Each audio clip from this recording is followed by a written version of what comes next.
Dan hamba Allah yang berikutnya, bagaimana proses Al-Quran itu bekerja melakukan penyembuhan. Ini dia rahasia-rahasianya.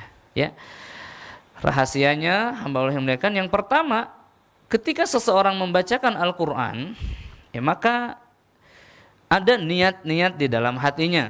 Misalkan ketika dia sholat maghrib, sholat isya, niat baca Al-Quran itu tidak boleh niatnya untuk ruqyah. Tapi niatnya adalah untuk memenuhi rukun di dalam sholat. Boleh nggak seorang imam meruqyah sambil sholat, sambil niatnya meruqyah makmumnya? Tidak boleh dan batal.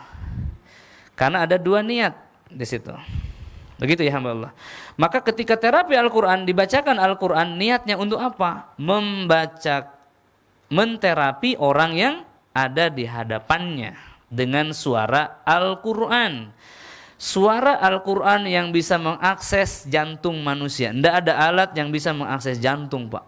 Ya, tidak ada. Kalau ada, tidak ada alat yang bisa mengakses ruang genetis manusia. Dan Al-Quran bisa. Suara itu bisa melakukannya, menggetarkannya, memperbaikinya. Begitu. Jadi perlu gelombang suara tertentu untuk menjadikan ia sebagai terapi. Perlu gelombang energi suara tertentu untuk menjadikan dia sebagai hantaman kepada setan.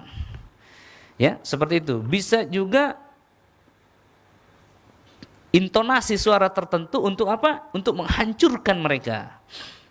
Misalkan, Alhamdulillahi Rabbil Alamin Ar-Rahmanir Rahim Maliki Yaumiddin Iyyaka na'budu wa iyyaka nasta'in. Doa biasa, bacaan biasa. Tapi untuk ruqyah kita tekan sedikit. Alhamdulillahi Rabbil Alamin Ar-Rahmanir Rahim Maliki Yaumiddin Iyyaka na'budu wa iyyaka nasta'in. Muncul setannya. Ya. Ihdinas siratal mustaqim siratal ladzina an'amta 'alaihim ghairil maghdubi 'alaihim waladdallin. Setannya berdiri, ya kan? Mulai meraksuk, mau menyerang. Tambahin sedikit. Alif Lam Mim Dzalikal kitabu la raiba fihi hudzal lil muttaqin. Setannya menatap, matanya terbuka. Kita balik tatap dia, serang balik. Psycho war. Seperti itu. Jangan setannya muncul, kitanya ngeper. Setannya senang. Ya, setannya senang dan kita kalah sudah. Ini perang suara. Setan itu mempengaruhi siapa? Seseorang yang setan itu mempengaruhi seseorang yang dia kuasai. Ini videonya belum rilis dan nampaknya tidak akan pernah rilis. Sebetulnya bisa sih diblur dulu tapi perlu waktu ya. Saya meruqyah seseorang yang dikendalikan servant of Dajjal, penyembah Dajjal. Sudah banyak akhir-akhir ini setan-setan penyembah Dajjal. Tubuhnya besar, jadi dia memilih, Pak. Setan-setan Dajjal itu, anak-anak buah Dajjal itu memilih tubuhnya yang kekar, yang cerdas, yang kaya. Dia pilih yang berpengaruh begitu. Nah, anak ini dipilih ya ketika diruqyah, proses ruqyahnya sudah 2-3 tahun. Pernah saya bawa ke Makkah juga, belum hancur ya. Kemarin itu proses ruqyah lagi, betul-betul kita ground fighting, Pak. Betul-betul dia pasang kuda-kuda mau menyerang. Tetapi dia masih mundur-mundur begitu. Masih mundur-mundur dan saya terus desak.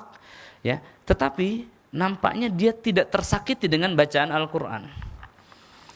Ini saya kalau ukur tubuhnya, mungkin saya habis dibantingnya begitu.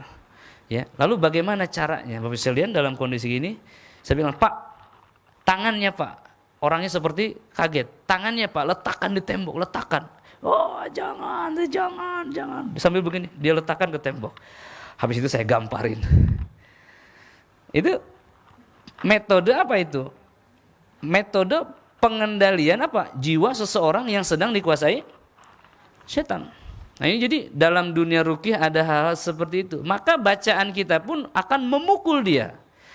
Bapak Ibu pernah nggak mendengarkan bacaan ayat Al-Quran yang menusuk-nusuk, menghantam-hantam ke dalam dada? Nah kalau belum pernah, kita coba yuk. Efeknya muntah itu. Kenapa muntah itu? Bergejolak, ya kan? Kemudian kepala pun bergejolak, asam lambung naik, muntah. Gitu ya. Coba ya. Oke. Nah, ini maksud saya, inilah yang disebut terapi Al-Qur'an, ya. Baik. Selanjutnya ya, niat. Jadi niat itu sangat mempengaruhi, dan niat ini terpengaruh oleh keikhlasan seseorang. Sebentar lagi, ya Ustaz. Ya, kemudian iman seseorang juga demikian. Maka kita akan melihat ayat yang sama dengan intonasi suara yang sama, pengaruhnya berbeda-beda. Ya. Kemudian juga tekniknya sesuai sunnah, bagaimana Nabi SAW melakukannya, bagaimana juga kita melakukannya. Kemudian selanjutnya adalah tipu daya setan dalam proses dan terapinya. Yang terakhir adalah hancurkan hijab yang menghalang antara diri kita dengan Al-Quran, antara seseorang itu dengan Al-Quran. Ini